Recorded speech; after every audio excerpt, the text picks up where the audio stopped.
Now what are inclusion complexes? They are also known as occlusion compounds or non-bond complexes. Inclusion complexes do not have specific chemical reactivity but are based on the architecture of the molecule. That means one molecule gets entrapped within the second molecule. Means inclusion complexes क्या होते हैं हमारे, उनकी specific chemical reactivity नहीं होती है, ठीक है.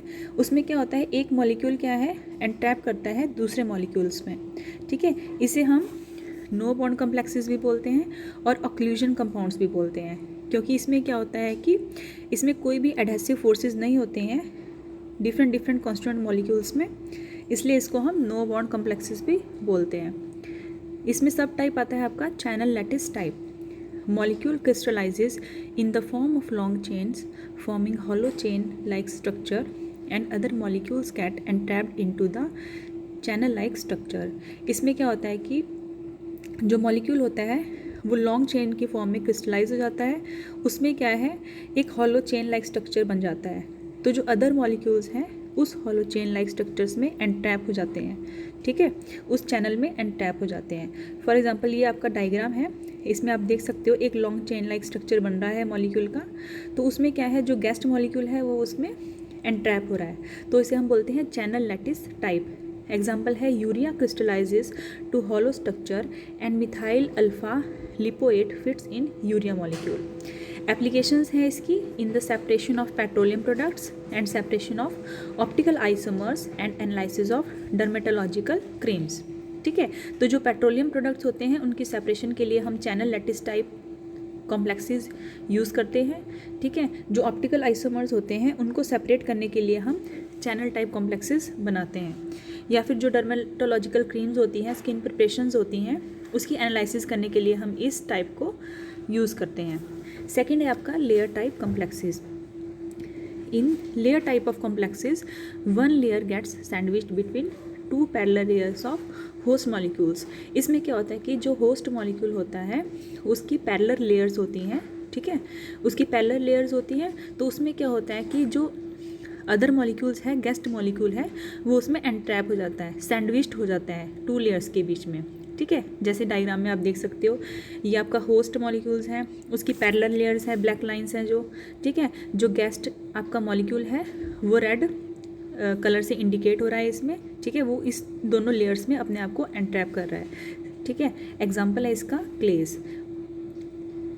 क्लेज entrap hydrocarbons, alcohols and glycols. और इसकी एप्लीकेशंस क्या है, it is used in the process of catalysis. इसमें थर्ड सब कैटेगरी आती है क्लैथरेट्स. Complexes formed are cage-like structures wherein one molecules undergo crystallization and other molecule is involved in entrapment. इसमें क्या होता है, एक cage-like structure बनता है जिसमें क्या होता है, एक मॉलिक्यूल क्रिस्टलाइजेशन होती है एक मॉलिक्यूल की, ठीक है, और जो अदर मॉलिक्यूल है it is involve in the entrapment. इसमें जैसे आप देख रहे हो ये गेस्ट मॉलिक्यूल है, जो बाहर का स्ट्रक्चर है बेंजीन लाइक स्ट्रक्चर, इसमें जो आपका गेस्ट मॉलिक्यूल है ब्लू कलर का वो इसमें एंट्रैप हो रहा है, ठीक है. इसका एग्जांपल है हाइड्रोक्विनोन मॉलिक्यूल्स.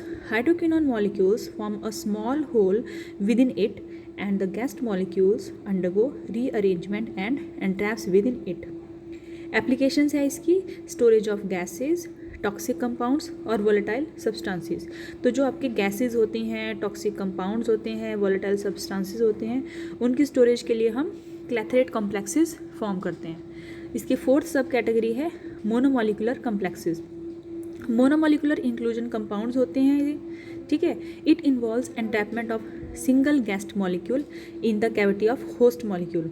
इसमें क्या होता है कि एक हमारा गेस्ट मॉलिक्यूल होता है, सिंगल होता है इसमें गेस्ट मॉलिक्यूल, वो क्या करता है, एंट्रैप हो जाता है किसकी कैविटी में, होस्ट मॉलिक्यूल की कैविटी में. मींस होस्ट मॉलिक्यूल एक कैविटी बनाता है जिसमें आपका गेस्ट मॉलिक्यूल एंट्रैप हो जाता है.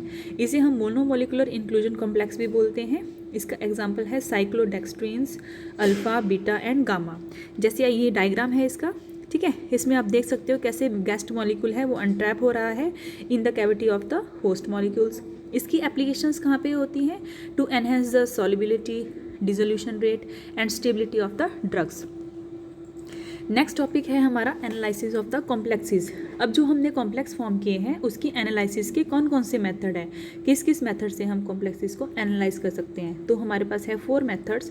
First is method of continuous variation, second is distribution method, third is solubility method, fourth is pH titration method. First method है हमारा method of continuous variation. Job suggested the use of an additive property such as spectrophotometric extinction coefficient, dielectric constant, or the square of the refractive index may also be used for the measurement of complexation. Means job हमारे scientist थे उन्होंने क्या किया था, जो हमारी additive property होती है जैसे डाइलेक्ट्रिक कांस्टेंट हो गया या फिर रिफ्रैक्टिव इंडेक्स का स्क्वायर हो गया, उस प्रॉपर्टी को हम यूज़ कर सकते हैं कॉम्प्लेक्सेशन को मेजर करने के लिए। If the property of two species is sufficiently different and if no interaction occurs when the components are mixed then the value of this property is the weight mean of the values of separate species in the mixture. Means अगर हमने इन two species को mix किया है, ठीक है, और इन species में कोई इंटरेक्शन नहीं हो पा रही है, ठीक है, तो जो ये प्रॉपर्टी है हमारी, ये प्रॉपर्टी क्या होगी हमारी, weight mean of the values of separate species in the mixture. This means that if the additive property say dielectric constant is plotted against the mole fraction from 0 to 1 for one of the components of a mixture where no complexation occurs, a linear relationship is observed। Means इसमें क्या होगा, to species को हम mix करेंगे, ठीक है, तो इसमें क्या होगा कि एडिटिव प्रॉपर्टी होती है, इसमें क्या होता है कि हम डाइलेक्ट्रिक कांस्टेंट है जो उसका ग्राफ प्लॉट करेंगे अगेंस्ट द मोल फ्रैक्शन। जैसे ये ग्राफ है हमारा डाइलेक्ट्रिक कांस्टेंट में और मोल फ्रैक्शन में, dielectric constant on Y axis and mole fraction on the other axis. जो आपका लीनियर डॉटेड लाइन दिख रही है ये इंडिकेट कर रहा है कि no complex formation is there, ठीक है, और जो ये आपकी बोल्ड लाइन है ये इंडिकेट कर रही है दैट 1:1 कॉम्प्लेक्स इज फॉर्म्ड, ठीक है। तो ये हो गया हमारा method of continuous variation. Second method students हमारा आता है pH titration method. This is one of the most reliable methods and can be used whenever the complexation is attended by a change in pH। The chelation of cupric ion bye glycine is an example of this method. pH titration method में क्या होता है कि ये हमारा most reliable method है। इसमें क्या करते हैं, हम कॉम्प्लेक्सेशन को एनालाइज करते हैं कॉम्प्लेक्सेस को। इसमें हम देखते हैं कि जब हम टू स्पीशीज़ को मिक्स करेंगे तो उसमें कोई चेंज तो नहीं आ रहा है pH का, ठीक है, इसमें हम pH को देखते हैं, ठीक है।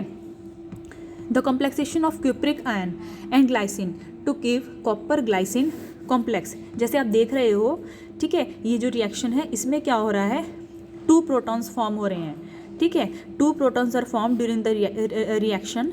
The complexation is accompanied by the change in the pH। तो जब हम क्यूप्रिक आयन को ग्लाइसिन में मिक्स करते हैं तो 2 प्रोटॉन्स बनते हैं इस रिएक्शन में, और इसमें क्या होता है कि pH हमारा चेंज हो रहा है, तो वो इंडिकेट कर रहा है कि कॉम्प्लेक्सेशन हो रहा है इसमें। Because the 2 protons are formed in the above reaction, the addition of glycine to a solution containing cupric ions should result in the decrease in the pH। तो इसमें 2 प्रोटॉन्स बन रहे हैं, ठीक है, तो इसमें अगर हम ग्लाइसिन को ऐड करेंगे सॉल्यूशन में, क्यूप्रिक एसिड है जिसमें, तो उसमें क्या होगा कि फर्दर एडिशन से क्या होगा, उसका pH डिक्रीज हो जाएगा। तो टाइट्रेशन कर्व को हम बनाएंगे।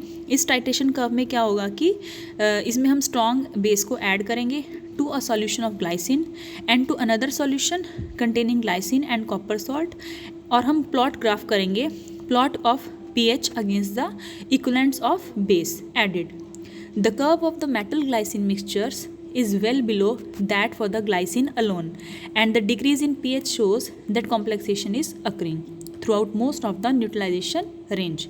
Similar results are obtained with other zwitter ions and weak acids, ठीक है, such as NN diacetyl ethylene diamine diacetic acid, which has been studied for its complexing action and with copper and calcium ions। तो students ये हमारा एक graph है, इसमें आप देख रहे हो, ठीक है, जो अबव ग्राफ है ये क्या है, ग्लाइसिन का है, ये ग्राफ है pH और सोडियम हाइड्रोक्साइड में जो हमने ऐड किया है, ठीक है। तो ये हमारा कॉपर ग्लाइसिन कॉम्प्लेक्स का ग्राफ है, ठीक है। इसमें क्या है, हमारा कॉपर ग्लाइसिन का कॉम्प्लेक्स फॉर्म हुआ है, ठीक है। तो ये जो हमारा स्लोपिंग लाइन है ये इंडिकेट कर रही है ये कॉम्प्लेक्स फॉर्म हो रहा है, जो ऊपर की लाइन है आपकी ये इंडिकेट कर रही है ग्लाइसिन, ठीक है। तो इसमें क्या है, the curve obtained for the copper glycine complex is well below that for glycine alone, and this decrease in pH shows that the complexation is occurring throughout most of the neutralization range. Okay, stability constant for the complexation may be obtained by treating the results mathematically.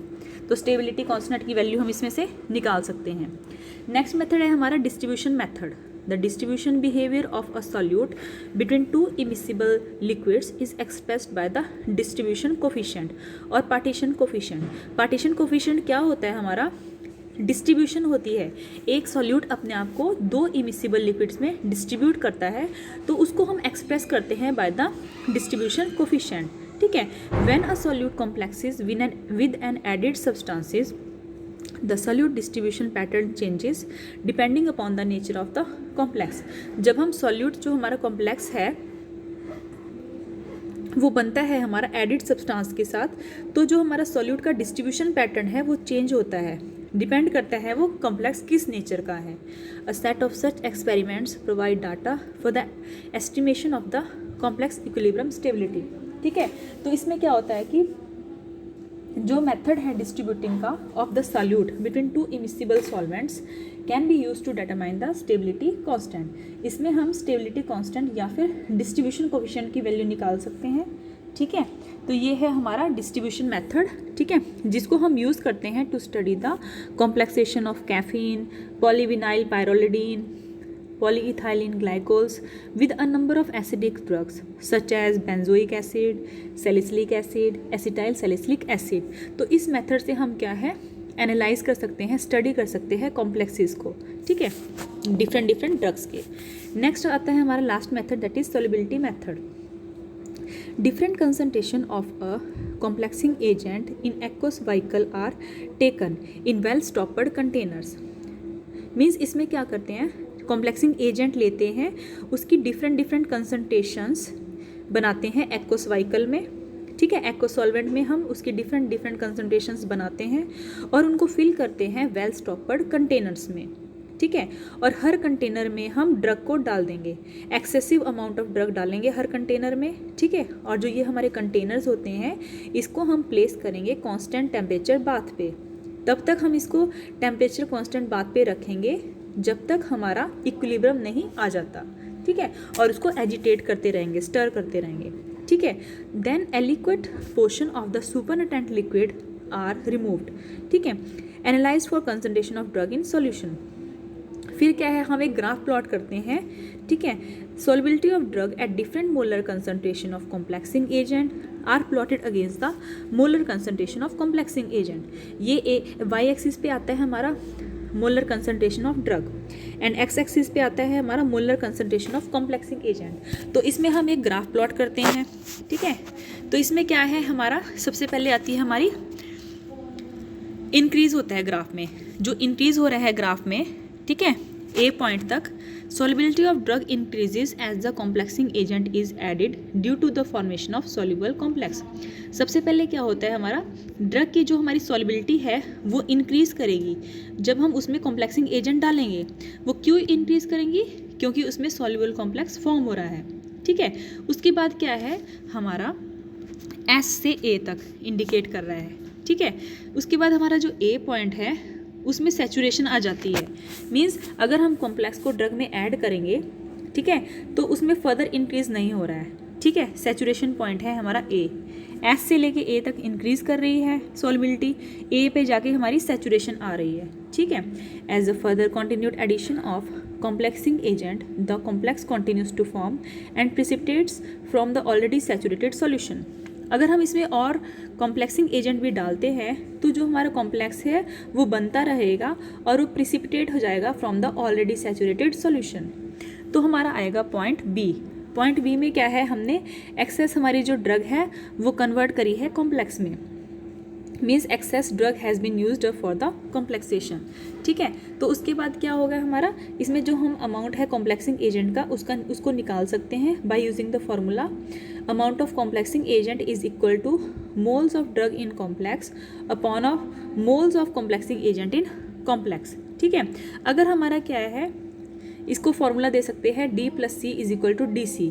अगर हमारी ratio 1 आ रही है, ठीक है, तो हम इस reaction को D + C is equal to DC लिख सकते हैं. K हमारा स्टेबिलिटी कांस्टेंट है जिसको हम एक्सप्रेस कर सकते हैं by the equation DC upon DC. DC क्या है हमारा, concentration of the drug and complex. D है हमारा concentration of uncomplex drug and C क्या है हमारा concentration of the complexing agent. तो इसमें हम जो हमारा स्टेबिलिटी कांस्टेंट है उसकी वैल्यू निकाल सकते हैं. तो आज हमने स्टडी किए हैं different methods for the analysis of the complexation. That's all for today. Thank you.